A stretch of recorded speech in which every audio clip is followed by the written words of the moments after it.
सुनील शुक्ला जी, उत्तर प्रदेश की राजनीति का बहुत जबरदस्त अनुभव रखते हैं सुनील जी आप। क्या लग रहा है कि मायावती का जो आज का बयान है, इसके संकेत, इसके अर्थ क्या निकलते हैं?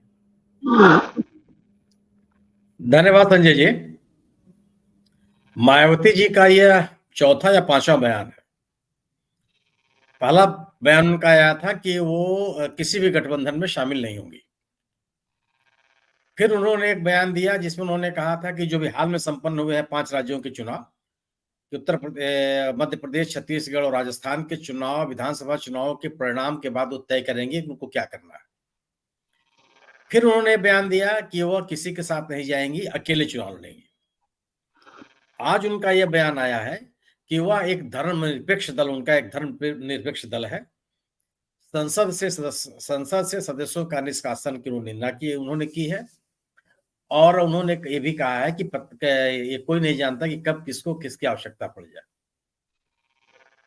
ये तथ्य है कि अगर आप जो 2024 का चुनाव है वह 2 ध्रुवीय चुनाव है।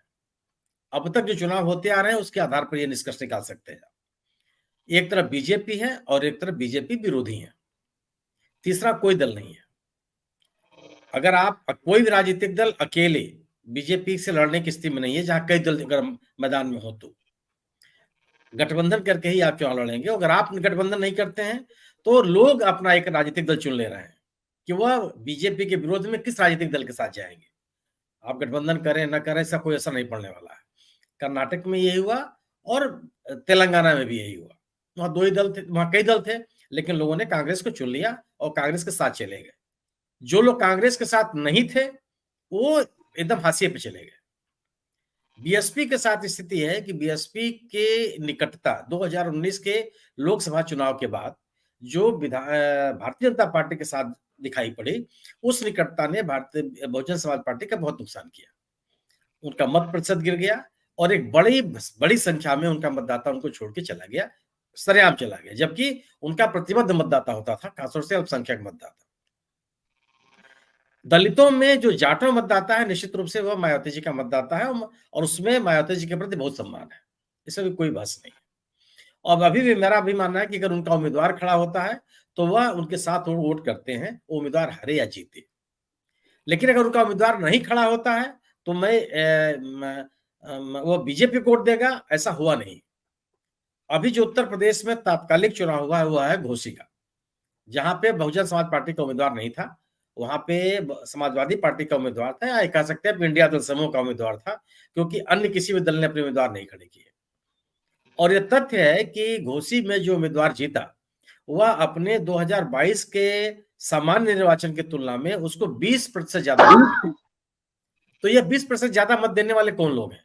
उनका वोट अपने साथ था, वामपंथी उनके साथ थे, जबकि 2022 के चुनाव के विपरीत राजभर जी खिलाफ में थे, संजय निषाद साहब उनके खिलाफ में थे।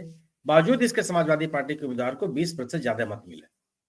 मेरा अपना मानना यह है कि वह जो बीएसपी का मतदाता है उसने भी समाजवादी पार्टी के उम्मीदवार को मतदान किया। मेरी अपनी समझ यह है कि भारतीय बीएसपी का जो मतदाता है वह सांप्रदायिकता के आधार पर मतदान नहीं करता। उसके जो एक आंदोलन के तहत उनके एकत्रित हुए हैं, उनकी एक राजनीतिक जागरूकता है, वह राजनीतिक जागरूकता उनको बीजेपी के प्रति बहुत आकर्षित नहीं करती। उनकी चॉइस आमतौर पे कांग्रेस हो जाती है। कांग्रेस को तब छोड़ देते हैं जब उसका कोई संगठन नहीं होता, वो दिखाई नहीं पड़ती कहीं। लेकिन जब अल्पसंख्यक मतदाता कांग्रेस की तरफ जाता है तो वह अपने साथ साथ दलित मतदाताओं को भी आकर्षित करता है। यह दिखाई पड़ा आपको नगर निगमों के चुनाव में। अगर 5 नगर निगमों में भारतीय जनता पार्टी के खिलाफ निकटतम प्रतिद्वंदी कांग्रेस का हो गया तो इसको मतदान करने वाले कौन लोग थे? मेरा अपना मानना यह है कि इसमें बड़ी संख्या में दलितों ने और सबसे बड़ी संख्या में अल्पसंख्यकों ने उनको मतदान किया और उन्होंने दलित मतदाताओं को अपने साथ आकर्षित किया। मेरा अपना मानना यह है कि अगर जो आज का बयान है मायावती जी का, उन्होंने यह संकेत देने की कोशिश की है कि जिस बयान की बात कर रही हैं वह बयान अधिकृत नहीं है। अखिलेश यादव उस तरह का बयान कहीं देते हुए पाए नहीं गए, पब्लिक डोमेन में कहीं वो बयान नहीं है। खड़गे साहब ने प्रेस ब्रीफिंग के बाद भी बात नहीं कही है कि समाजवादी पार्टी ने उस बैठक में बीएसपी को लेकर कोई बात कही भी हो। किसी भी उस बैठक में उपस्थित किसी भी राजनीतिक दल ने बीएसपी को लेकर के कोई प्रतिकूल टिप्पणी नहीं की है। बल्कि कई लोगों ने, जो विश्लेषक हैं, उन्होंने कहा कि अगर बीएसपी साथ आ जाती है इंडिया दल समूह के साथ, तो इंडिया दल समूह की ताकत और बढ़ जाएगी। इस ऑब्जर्वेशन में कोई गलती भी नहीं है।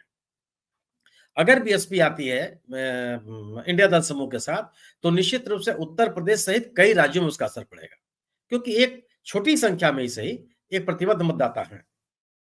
तो और अपने बयान से मायावती जी ने संकेत दिया है कि वह इंडिया दल समूह के साथ जा सकती है, और अगर उनको अपने मतदाताओं को अपने साथ बनाए रखने की कोशिश अगर करनी है उनको, तो उनको उनके लिए विकल्प इंडिया दल समूह ही है। बीजेपी के साथ जाकर के अपने मतदाताओं को अपने साथ नहीं रख सकती हैं।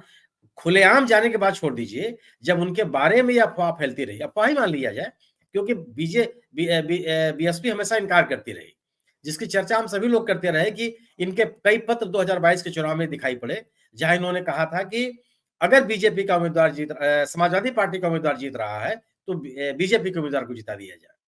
ये इस तरह की चिट्ठियां सामने आई, जबकि बीएसपी के लोगों ने बाद में इसका खंडन किया। उस समय कोई खंडन नहीं आया था। अब आगे कहा जा रहा है किस तरह की कोई चिट्ठी नहीं जारी हुई थी, वो एक तरह का अफवाह था। तो अगर बीएसपी या मायावती जी अपने राजनीतिक ताकत को उन राज्यों में जहां उनका असर रहा है, अगर वो बचाए रखना चाहती हैं, उनका मतदाता उनके साथ रहे, तो उनको इंडिया दल समूह के साथ ही जाना पड़ेगा। इंडिया दल समूह मतलब जहां पे कांग्रेस है। कांग्रेस से इतर कोई भी गैर भाजपा राजनीति होती नहीं है। और जिन राजनीतिक दलों ने भाजपा और कांग्रेस के नाम पर कि दोनों से हम दूरी बना के रखेंगे, लोगों ने उसको स्वीकार कर दिया। आपके सामने दो उदाहरण है, एकदम तात्कालिक उदाहरण है। पहला उदाहरण कर्नाटक का है, जहां पे जनता दल एस के लोगों ने खारिज कर दिया, क्योंकि जनता दल एस की निकटता रही है बीजेपी के साथ, और लोगों को आशंका थी कि अगर आवश्यकता पड़ी तो बीजेपी के साथ जनता दल एस जा सकता है। तो लोगों ने उनका मत प्रतिशत गिर गया और उनके ढेर सारे उम्मीदवार हार गए। दूसरा उदाहरण अभी आपके पास तेलंगाना में बीआरएस भी अब लगातार कहती रही कि वो बीजेपी के साथ नहीं है, बीजेपी के साथ उनका कोई तालमेल नहीं है, लेकिन संसद में और संसद के बाहर वो हर जगह बीजेपी के साथ खड़ी दिखाई पड़ी।